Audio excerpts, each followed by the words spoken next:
I appreciate the intent of what we have, but let's keep in mind that over a quarter of 4 million job applications received in 2010 were denied because of FBI background check false information, which disproportionately discriminates against blacks and Hispanics. So I don't know what we're looking to rely on for background checks, but we do know that they disproportionately discriminate. Secondly, it was said that that only the seller would be held liable, but line 415 says any person who purchases or receives a firearm from another without obtaining verifications guilty of a class 1 misdemeanor. That person is not the seller, that's the buyer, but the buyer can't verify because the only person allowed to actually look and obtain approval is the seller. So we're going to hold the buyer responsible for something that he can't even verify himself.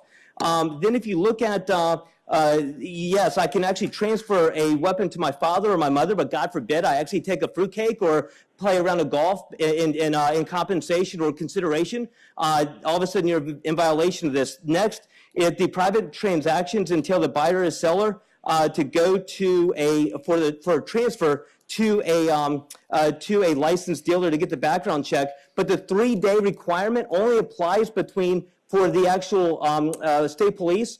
There's no requirement that the licensed dealer actually processes that background check in any amount of time, nor responds back to the person trying to do the transfer in any amount of time. So you could be waiting over a week or a month to get to buy a weapon via a private sale. And the last thing, probably the most important, Mr. Chairman, is we talk about temporary detention orders, and it says that if someone voluntarily agrees to a mission after a temporary detention order, that they are no longer able to procure a firearm under this section. The problem is, Mr. Chairman, that we're going to actually impact people voluntarily agreeing to voluntarily go for help for mental health and mental illness issues. And I think the last thing this body wants to do is to deter someone from seeking help by passing something like this that takes away their Second Amendment rights just because they voluntarily go and seek assistance, Mr. Chairman. Thank you. Thank you, Delegate Davis.